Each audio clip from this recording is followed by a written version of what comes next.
my principal witness, who is Senator Natasha akpoti-uduaghan, that incident happened to, who reported to me. If she's not here to clarify, because she has every evidence, documentary evidence, oral evidence to testify, unless the senator allow her to come in for her to testify. That is the whole thing. So if we can get a ruling on that. So let me explain that to you. Hold on. Let me explain that to you. Yes. People in this matter are not here. Yes. Are not here. But he is the petitioner. Remember, he is a petitioner. It's his petition we are talking about, not some phantom thing. It's his petition. But the petitioner is speaking. Okay, so, and the petitioner, remember what he said, that he will not speak to his petition. If he will not speak to his petition because of the bias that is said is already on, may I finish, sir? If he will not speak to the petition for the reasons he gave,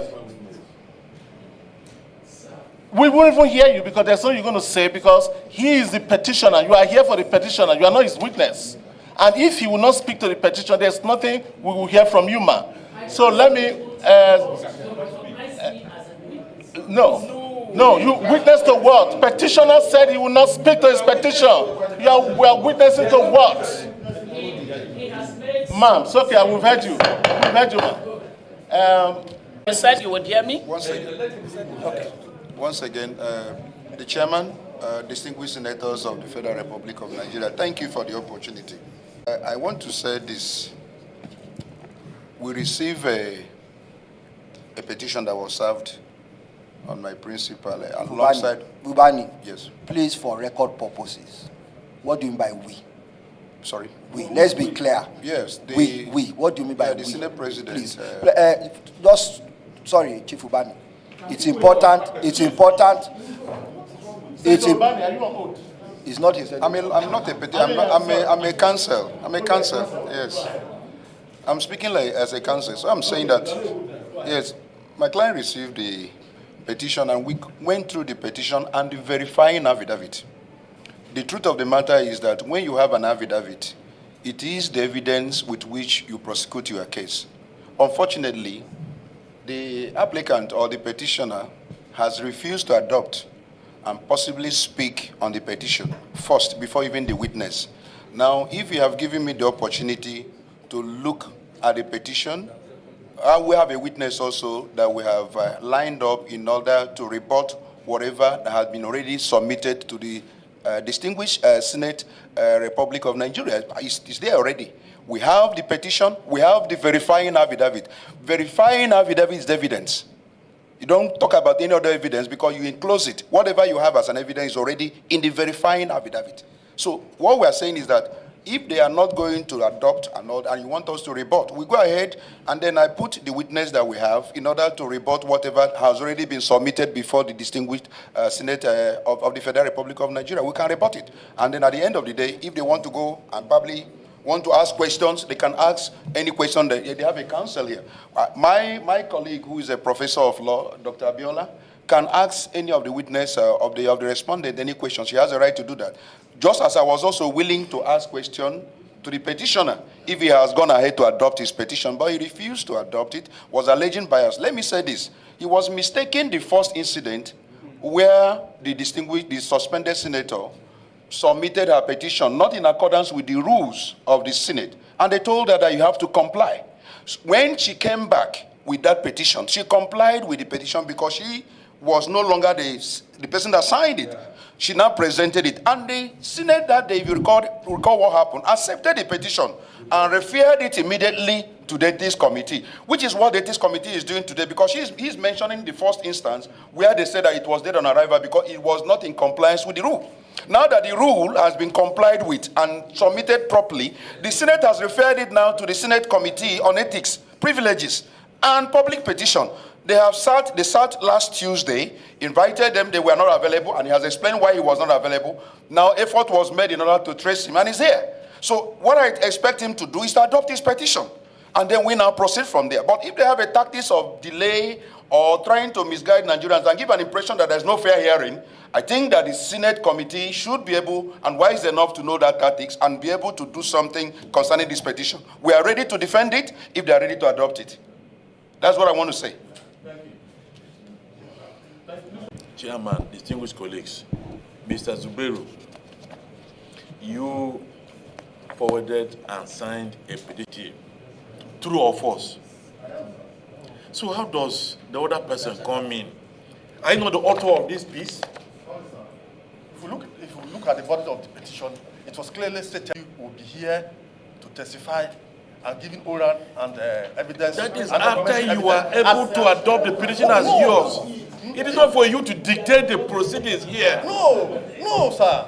Sorry, sir. No, Can sir. I speak as counsel? Since the counsel on the other side has spoken, sir. Can my counsel speak, please? Let me hear you. And thanks for giving me that opportunity to speak. I've had the other counsel on this matter, and I've had the opportunity of also reading the rules of the committee.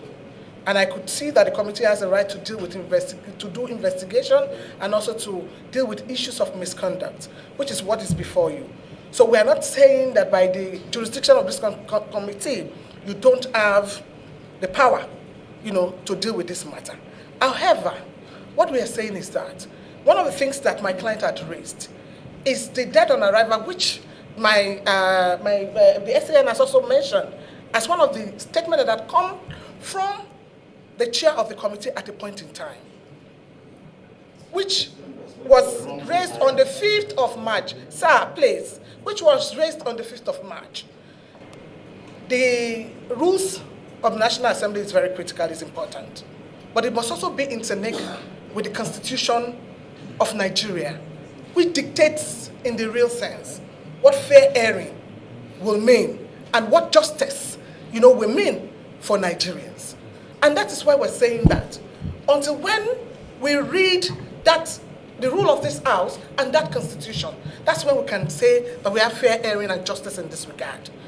In this regard, what the petitioner had said is that based on that press briefing, whether it was before Natasha was sent out of the National Assembly or not, gives an impression that the chairman of the committee has a particular understanding of this issue and could be said to be biased, on that issue with due respect, sir.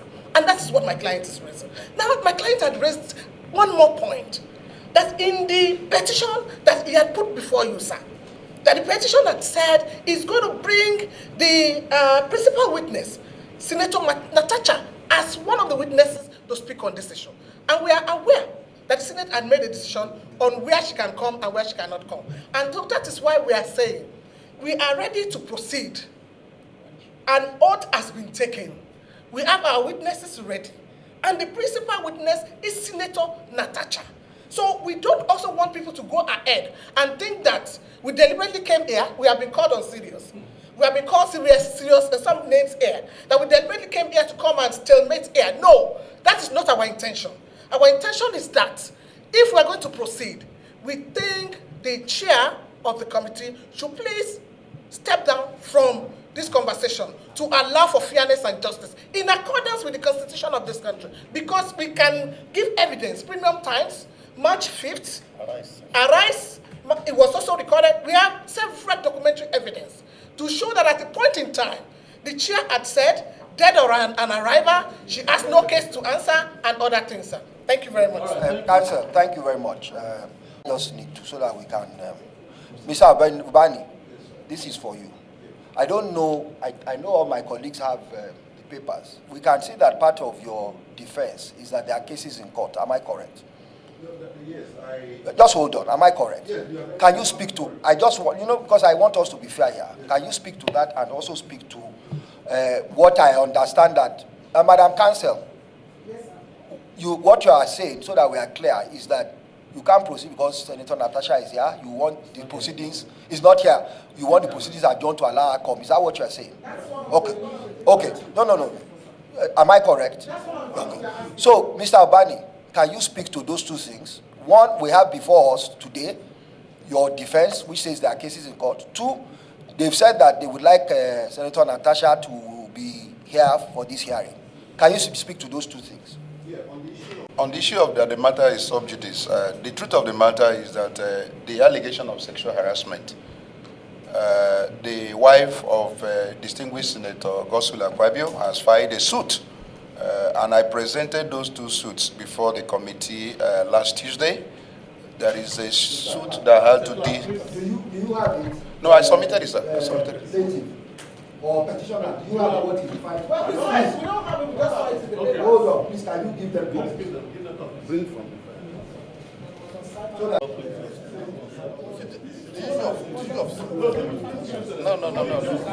No, see, look at it. Look at it. It's on defamation. It's on sexual harassment. Yes, as I said, to allow you follow what? yes, there are two. Madam Professor, is to allow you follow his. Where the wife of distinguished Senator Akpabio sued to enforce her fundamental human right regarding this allegation of sexual harassment that was made against her husband and the entire family. Then she also brought a writ of summons in which she's also asking for damages, all bordering on sexual allegation, not on cyberbullying. The defamation matter is one that suspended Senator Natasha brought. It's different from the allegation of sexual harassment in which the wife of Akpabio went to court in order to challenge and ask for damages that have been done to her husband and the entire family. So there are two suits. I presented it before the August committee last Tuesday. And so I'm sure my colleague has copies of the two suits. It's on sexual harassment. That is one, with regards to issue that the matter is sub judice. Then the other issue you raised about Senator Natasha being present. Their prayer. Okay, the prayer. The prayers. Yes, they pray that they would like to adopt that. Yes. And testify. Am I correct? Yeah. And I said speak to that. Yes. They have other witnesses. What I know about issue of witnesses is that you can take your first. So far you have listed out the names of witnesses you have actually lined up for your case. You can start with the last person if the first person is not available, because it does happen that maybe your first witness is not available. You can start with that witness that is available in order to probably give life to whatever allegations you have made. So if the committee considers it worthy in the application that they are putting up now for an adjournment in order to allow distinguished Senator Natasha to come and give evidence, the committee has the right to reach that decision. But for me, if they have other witnesses, they can start by adopting and then go on with witnesses that they have today so that we can make some level of progress. That's my advice. Please turn off your mic. Thank you, sir. Mr. Suberu, for coming, please. But let me finish. I want to address something. Okay. Please. For coming before us. Learned Council, I've heard you. You said because I made a statement in Arise, if I'm correct, therefore I should recluse myself because that shows bias. But let me tell you, and I use the word dead on arrival. That case that came before us, the first petition that came, is not this petition. That petition was signed by distinguished Senator Natasha akpoti-uduaghan. Contrary to our rules, you cannot sign your own petition. 2, a petition that came before us did not even have an address. Contrary to our rules, that petition shouldn't have been entertained. Because you are a learned council, submit a case, submit your own petition to court, and don't sign it. They will throw it out. Whether you use the word dead on arrival or not, they will throw it out. We are lawyers here, so we understand that. In any case, from the position that I can see you are taking, it means the whole Senate is biased. Because the whole Senate witnessed what happened on the floor. They witnessed it.